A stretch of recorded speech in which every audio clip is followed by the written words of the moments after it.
Next question, નીચેના પ્રશ્નમાં પ્લસને બદલે માઇનસ, માઇનસને બદલે ગુણાકાર, ગુણાકારને બદલે ભાગાકાર અને ભાગાકારને બદલે પ્લસ ગણતા શું જવાબ આવશે તે આપણે અહીં કહેવાનું છે. તો અહીંયા જે આપણને ભાગાકાર, ગુણાકાર, સરવાળા અને બાદબાકી નિશાની આપેલી છે એ આપણે ચેન્જ કરવાની છે. દાખલા તરીકે ભાગાકાર છે તો ભાગાકારને આપણે શું કહેવાય? પ્લસ. બરાબર. તો એવી રીતે અહીંયા આપણે દાખલો ગણવાનો છે. ઓકે, તો જોતા જઈએ. સાઇન ચેન્જ કરવાની છે એ પહેલાં આપણે કરી નાખીએ. તો ભાગાકારને શું કીધું છે? તો કે ભાગાકારને બદલે પ્લસ મૂકવાના છે. એટલે આપણે અહીંયા ભાગાકાર છે એની બદલે આપણે શું મૂકી દઈશું? પ્લસ મૂકી દઈશું. પછી ગુણાકાર છે, ગુણાકારને આપણે શું કીધું છે? તો કે ભાગાકાર કીધા છે. પ્લસને શું કીધું છે? તો કે માઇનસ. અને માઇનસને બદલે આપણે ગુણાકાર મૂકવાના છે. બરાબર. હવે આપણો અહીંયા ક્વેશ્ચન ચેન્જ થઈ ગયો છે. બરાબર. હવે અહીંયા આપણે પહેલાં સૌપ્રથમ ભાગુ સબાનો નિયમ લગાડીએ.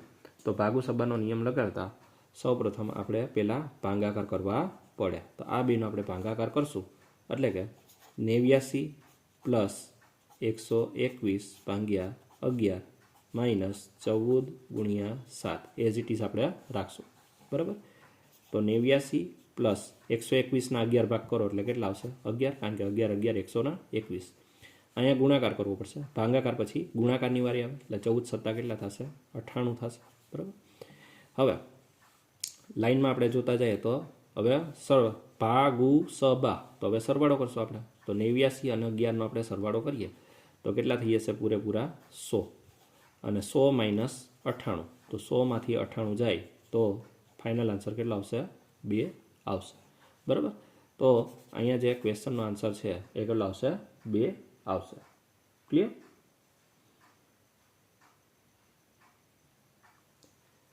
તેવી જ રીતે આપણને નેક્સ્ટ ક્વેશ્ચન પૂછેલો છે કે જો એનો અર્થ માઇનસ થતો હોય, બીનો ભાગાકાર થતો હોય, સીનો પ્લસ થતો હોય, તો ડીનો ગુણાકાર થતો હોય, તો અહીંયા જે આપણને ક્વેશ્ચન આપેલો છે એનો આપણે આન્સર દેવાનો છે.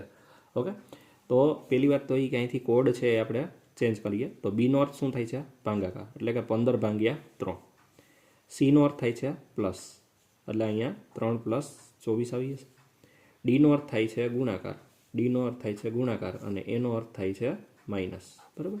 તો કંઈક ફાઇનલ આન્સર કેવો બનશે? 15 ભાગ્યા 3 પ્લસ 24 માઇનસ 12 ગુણ્યા 2. તો આ રીતનો ક્વેશ્ચન બની ગયો. હવે આપણે અહીંયા ભાગુ સબાનો જ નિયમ એપ્લાય કરવાનો છે. તો ભાગુ સબાનો નિયમ એપ્લાય કરીએ તો પહેલાં શું આવશે? ભાગાકાર આવશે. બરાબર. તો 15 ભાગ્યા 3 કરશો એટલે 15ના 3 કટકા કરો એટલે કેટલા આવશે? 5 આવશે. પ્લસ 24 તો એમનેમ છે. હવે પછી કોની વાર આવશે? ગુણાકારની વાર આવશે. તો 12 દૂને કેટલા થઈ જશે? 24 થઈ જશે. બરાબર. હવે અહીંયા જોવા જાય તો પ્લસ 24 અને માઇનસ 24 કેન્સલ થઈ જાય. બરાબર. એટલે કે 24માંથી 24 જાય તો 0. તો ફાઇનલ આન્સર આપણો કેટલો આવશે? 5 આવશે. કેટલો આવશે? 5. સિમ્પલ. તો અહીંયા આપણો આન્સર થશે 5.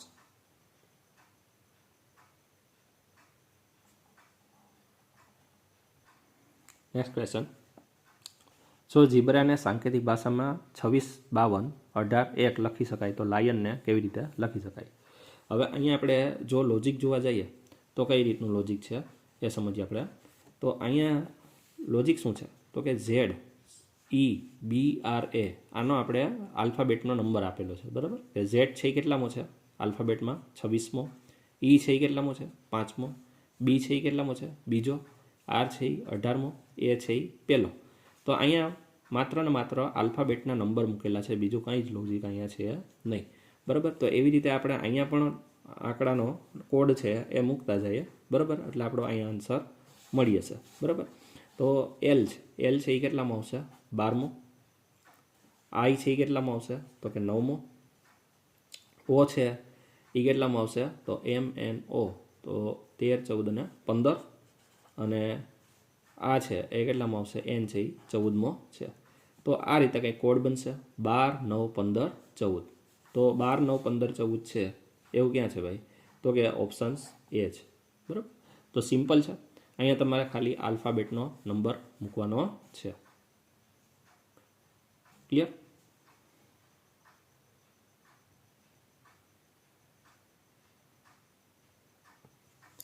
નેક્સ્ટ ક્વેશ્ચન, નીચે આપેલ ક્રમિક સંબંધને પૂર્ણ કરવા કયો વિકલ્પ પ્રશ્નાર્થની જગ્યાએ મૂકાશે? તો ABD છે એને CBA લખાય તો QRTના શું લખાય એ આપણે કહેવાનું છે. ઓકે, તો અહીંયા જોવા જઈએ તો એ બી ડીમાંથી શું બન્યું છે, સી બી એ બન્યું છે, બરાબર. તો પહેલાં તો અહીંયા જોવા જઈએ તો વચલો મેમ્બર છે એ એઝ ઇટ ઇઝ છે, એમાં કાંઈ ચેન્જીસ છે નહીં. એટલે અહીંયા આર છે તો વચ્ચે અહીંયા કોણ બેઠશે, આર જ બેઠશે, બરાબર. એમાં કોઈ ચેન્જીસ આવશે નહીં. હવે એમાંથી સી બન્યો તો એમાંથી સી બન્યો કઈ રીતે ભાઈ, તો એમાંથી એક બી મૂકીને સી કરેલો છે, બરાબર. તો આપણે અહીંયા ક્યુમાં આર છોડીને અહીંયા શું કરી દઈશું, આપણે એસ કરી દઈશું, બરાબર. શું કરી દઈશું, એસ કરી દઈશું.